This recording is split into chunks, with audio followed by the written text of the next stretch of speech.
총선을 앞둔 정치권 소식, 양문석 언론학 박사, 박진영 민주연구원 부원장, 이택수 리얼미터 대표와 짚어보겠습니다. 어서 오세요. 네, 안녕하세요. 안녕하세요.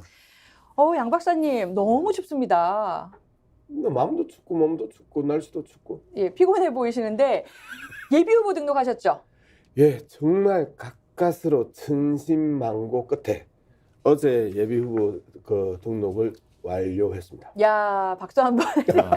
축하드립니다. 아니 그런데 제가 3번의 출마를 했었잖아요. 총선 2번, 도지사 1번, 3번의 출마를 했는데 예비후보 등록까지는 정말 순풍에 돛단 듯이 그렇게 갔었거든요. 네.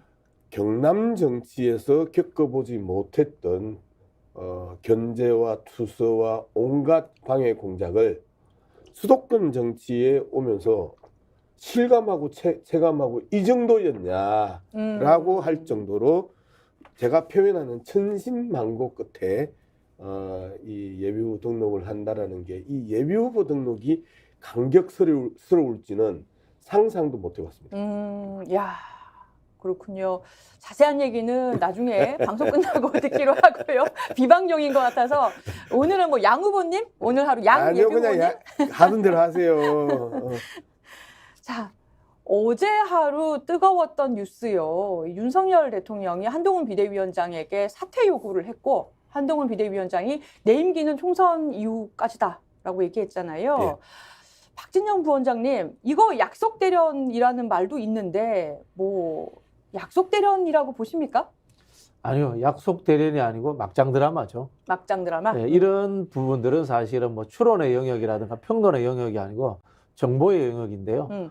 이제 여권 관계자들이라든가 대통령실 관계자들 통해서 소문을 들어보면요, 이거는 대통령이 임명한 비대위원장을 대통령이 자르려고 했던 막장 드라마다. 그리고 거기에는 대통령 가족들의 분노가 담겨 있었다. 이렇게 해석이 됩니다. 약간 취재를 하셨군요. 네. 그러니까 좀 전에 들리는 말엔 진짜다. 그리고 그 가족, 뭐 김건희 여사겠죠? 굉장히 그렇죠. 네. 분노했기 때문이다. 이 뭐 보수 어제는 약속 대련이다라는 이렇게 너무 안 믿기니까요. 한동훈 비대위원장에 대해서 벌써 내친다는 것이 안 믿겨서 그런 분석도 있었습니다만은 오늘 아침 뭐 여러 언론 사설 등등을 보면 뭐 조선일보에서도 둘 다 확전을 피하려 했다라든가 뭐 여러 가지 이게 진짜 갈등이다라는 보도들이 나오고 있어요. 이택수 대표님 어떻게 보셨어요? 저는 처음부터 약속 대련이 아니었던 것 같았고요.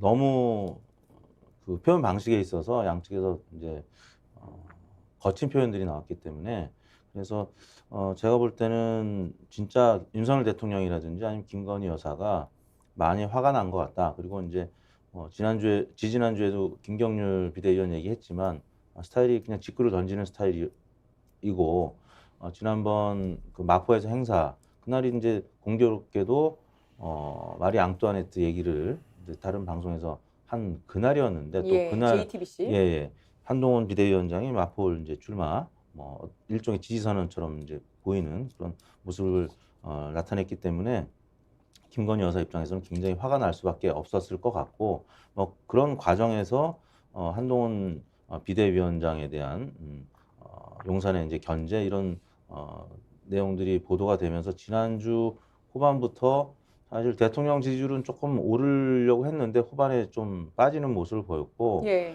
국민의힘 지지율도 마찬가지로 이제 빠지는 모습을 보니까 예를 들면 한동훈 비대위원장의 지지율이 대통령 국정수행 긍정평가보다 많이 높다 견인을 해주는 과거에 이제 이명박 대통령 때 박근혜 대표의 차기 대선 지지율이 높았기 때문에 사실 함부로 못했잖아요. 예. 세금 수정안 원안 논란이 있을 때도. 근데 그렇지 않은 상황이잖아요. 지금은 사실 뭐 윤 대통령 지지율이나 한동훈 비대위원장 지지율이 뭐 비슷한 상황이기 때문에 대통령 입장에서는 언제든지 내칠 수 있다. 그리고 바꾸면 된다 이런 생각을 했을 것 같고 그런 과정의 모습들이 이번에 노출된 것이 아닌가 그런 생각을 해보면 약속 대련은 아니었다.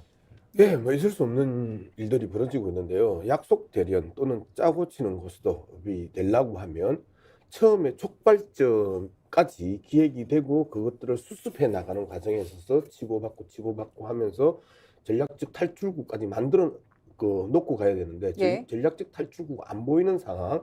그리고 촉발점은 이 줄리 언니 마리 앙뚜아네트 네. 마리를 이름이 굉장히 깁니다. 어, 줄리 언니 마리 앙뚜아네트? 예. 줄리의 언니 마리. 예. 이제 이렇게 지금 줄리의 언니가 말씀하시기를. 진짜 이 예능을 자꾸 이 다큐를 다큐로. 봐놓으니까 후보님 제가 말씀하세요. 좀 이야기를 해볼 필요가 있습니다. 첫 번째, 김경률이 마리 앙뚜아네트 이야기를 하면서 표현했던 아주 핵심적인 단어가요.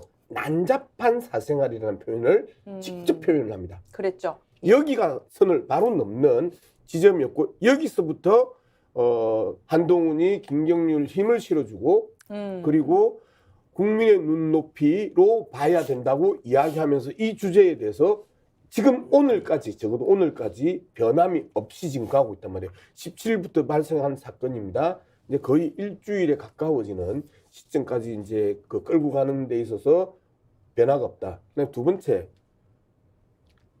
극우 유튜브하고 이직 선동 언론, 조중동을 비롯한 이직 선동 언론하고 결이 달라요. 극우 유튜브들은 사과할 필요 없다라고 하면서 대통령실을 일방적으로 편들고 있는데, 이직 선동 언론들 같은 경우에는 약간 이 결을 달리하면서 한동훈이 옳은 것 같은데 파국은 안 된다. 지금 이 스탠스거든요. 예. 한동훈이 옳다. 한동훈이 할 말했다. 그럼에도 불구하고 현재 여권 내에서 대립은 파국이다. 이제 이렇게 하면서 문제를 슬슬 끌고 가고 있는. 결이 다르죠. 그 다음에 영남과 수도권이 달라요.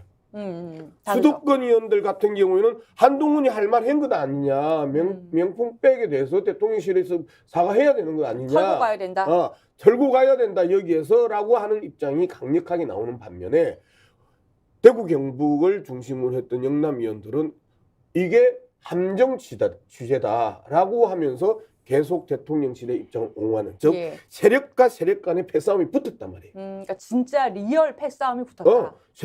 수도권과 영남권의 패싸움이 붙었고, 그 다음에 언론판에 있어서 극우 유튜브와 그 다음에 이 잔존 미디어들, 레거시 미디어들, 이직 선동 언론, 조중동을 비롯한 이직 선동 언론의 패싸움이 붙어 있는 상황이에요. 이런 상황을 약속 대련 짜고 치는 곳에도 세상에 그 정도의 기획 능력이 있는 사람들이었으면 현재의 윤석열의 국정 지지도를 이 정도로 엉망으로 만들지 않았을 것이고, 국힘당이 완패를 당할 수 있다라는 위기의식의 지지율을 만들지 않았을 것이고 강서구청장 선거에서 완패를 당하지 않았을 겁니다. 예. 그 국민의힘 의원들 사이에서도 미묘하게 기류가 달라지는 게 보입니다. 뭐냐면 윤심의 바로미터, 찐윤으로 불리는 이용 의원이 그 국민의힘 의원들이 있는 단체 텔레그램 방에 이 기사를 올렸대요. 윤석열 대통령과 한동훈 비대위원장 충돌. 그랬더니 그럼 보통은 뭐 한동훈 비대위원장이 자제해야지 등등의 여러 따라올 만도 한데 아무도 반응을 안 했다는 겁니다. 하태경 의원 정도만 갈등이 있으면 봉합해야지요 정도를 올리고 아무도 이용 의원을 따라가지 않았다고 합니다. 자, 이게 총선을 앞두고 한동훈 쪽으로 지금은 줄을 서겠다라는 의원들의 반응으로 봐야 될까요? 그 정도는 아니죠. 실제로 이제 국민의힘 구성원들 이야기를 들어보니까 이 상황에 대해서 한동훈 비대위원장 쪽에 손을 들어준 사람들이 한 70~80% 된답니다. 맞네요. 네. 뭐 절대 다수랍니다. 저는 그럼에도 불구하고 영남권 의원들은 공천만 받으면 당선된다라는 생각을 하고 있고요. 현재 이게 의원 단톡방이지 않습니까? 대다수가 또 영남권 의원들이에요. 그렇기 때문에 공천이 더 중요하다고 생각하기 때문에 본선보다 저는 한동훈 위원장 편을 들지 않을 것이다. 그런 생각이 들고요. 또 그 이면에는 비대위원장보다는 공관위원장을 누가 뽑았느냐가 더 중요합니다. 공관위원장 처음에 임명됐을 때 한동훈 비대위원장이 이렇게 이야기합니다. 이분이 공관위원장이랍니다. 그럼 나는 이분하고 별 관련이 없습니다. 라고 이야기를 한 거죠. 그럼 공관위원장을 누가 꼽았겠어요? 대통령실에서 꼽았겠죠. 결국 공천은 대통령실에서 하는 부분이기 때문에 저는 현재로서의 조중동의 지지는 한동훈 비대위원장이 받고 있지만은 결국에는 윤석열 승이다. 공천권을 쥐고 있고 그리고 여러 사람들의 생사 여탈권을 쥐고 있기 때문이다. 그렇게 해석이 됩니다. 근데 공천을 준 사람이 어차피 한동훈 비대위원장 아닙니까? 어떻게 보세요? 예, 이제 이 부분을 이제 좀 우리가 따져봐야 됩니다. 공관위원장이 지고 있냐, 안 그러면 당 대표가 지고 있냐. 김무성의 옥새 들고 나르샤의 버전 2, 시즌 2거든요. 지금 상황에서. 자, 지금 공관위원장 같은 경우에 한동훈의 마포을 김경률 발언 이후에 상당히 불쾌감을 공개적으로 표시를 했어요. 예. 그리고 오바라는 표현까지 이제 쓰면서 그 공관위원장은 그 불쾌감을 표시했고, 그런데 마지막 최종 승인은 비대위원장 당 대표가 찍습니다.